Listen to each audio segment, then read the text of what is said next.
termasuk kesalahan fatal ketika sholat tarawih maupun dalam sholat-sholat yang lainnya. Kita membiarkan anak-anak bermain dan berisik saat sholat. Ini tanggung jawab kita semuanya. Harus mendidik, menegur anak-anak itu. Tentu tanggung jawab terbesar di pundak orang tuanya sendiri dong. Nggak boleh orang tua membawa anak ke masjid, lalu dia biarkan begitu saja. Harus dia pahamkan anak itu dari rumah. Kita mau ke masjid, ini tempat yang sangat agung, tempat ibadah. Kamu jangan main di masjid. Jangan berisik di masjid. Jangan mengganggu orang sholat di masjid. Harus dia pahamkan anaknya. Dan saya melihat jemaah sekalian, anak-anak yang masih kecil, tapi dipahamkan oleh orang tuanya, Masya Allah, di masjid tenang dia sholat. Meskipun mungkin terkadang dia duduk, dia tiduran, tapi dia nggak mengganggu orang. Karena orang tuanya memahamkan dia, meskipun dia masih kecil sekali. Begitu pula harusnya anak itu biar dia lebih tenang, karena dia masih sangat kecil, sholatnya di samping orang tuanya. Jangan biarkan anak-anaknya bermain, berisik di masjid, harus dia tarik ke sampingnya. Mungkin muncul pertanyaan, bukankah anak kecil itu memutus shaf? Jawabannya betul, tapi itu hukumnya makruh. Kalau dibiarkan dia ribut, nggak dibikin seperti itu, menjadi haram. Maka yang makruh menjadi boleh ketika dibutuhkan. Makanya lebih bagus lagi kalau anak itu diletakkan di paling pinggir shaf. Jadi kita kasih kesempatan orang tua yang bawa anak, kasih dia tempat di pinggir shaf, sehingga anaknya tidak memutus shaf. Meskipun tentu orang tuanya berniat baik, dia ingin mendidik anak supaya rajin sholat berjamaah, tapi itu kemaslahatan yang bersifat pribadi. Bagaimana mungkin dia mengorbankan kemaslahatan orang banyak? Itu tidak boleh dalam syariat. Demi kemaslahatan pribadi, dia korbankan kemaslahatan orang banyak. Dan Nabi SAW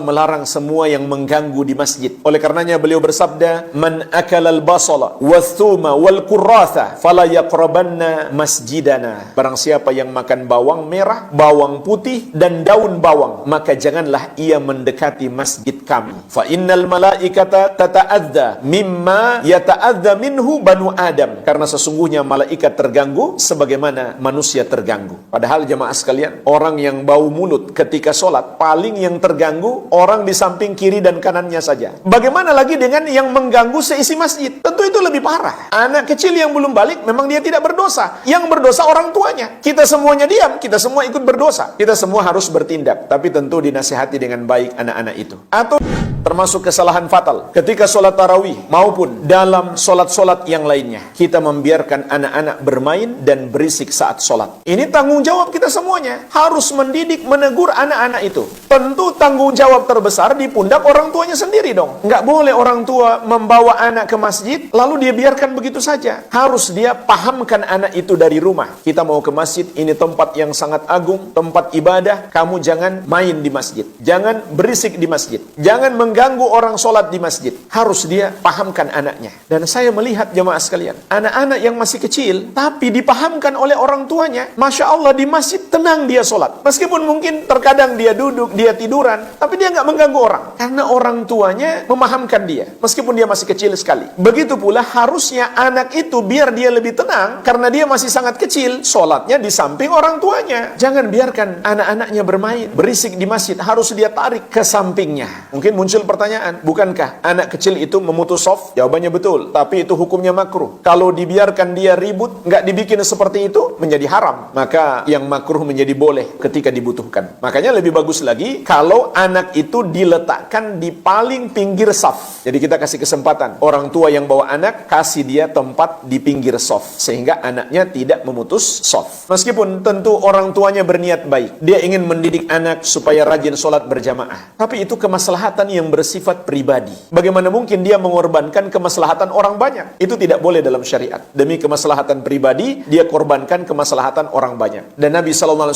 melarang semua yang mengganggu di masjid. Oleh karenanya beliau bersabda, "Man akalal basala wathuma wal kurratha fala yaqrabanna masjidana." Barang siapa yang makan bawang merah, bawang putih dan daun bawang, maka janganlah ia mendekati masjid kami. Fa innal malaikata tata'adza mimma yata'adza minhu banu Adam. Karena sesungguhnya malaikat terganggu sebagaimana manusia terganggu. Padahal jemaah sekalian, orang yang bau mulut ketika sholat, paling yang terganggu orang di samping kiri dan kanannya saja. Bagaimana lagi dengan yang mengganggu seisi masjid? Tentu itu lebih parah. Anak kecil yang belum balik, memang dia tidak berdosa. Yang berdosa orang tuanya. Kita semuanya diam, kita semua ikut berdosa. Kita semua harus bertindak, tapi tentu dinasihati dengan baik anak-anak itu. Atau dicarikan solusi. Ada satu orang yang harus berkorban, dia sholatnya terlambat. hebat. Bikin mereka misalkan di belakang sana soft sendiri. Kemudian dia jadi satpam mengawasi mereka sampai selesai sholat. Harus ada solusinya. Jangan dibiarkan saja. Karena ini berbahaya. Akan menjadi mental mereka sampai dewasa. Faktanya jemaah sekalian, mungkin antum lihat ada video yang lagi viral. Orang sudah dewasa masih main di masjid. Masih mengganggu orang sholat loh. Sudah dewasa ini. Bukan cerita anak-anak lagi. Karena memang dia dari kecil seperti itu. Nggak ada pengagungan kepada sholat. Tidak dididik oleh orang tuanya. Dan yang paling parah, orang tuanya nggak muncul di masjid. Al-Amwah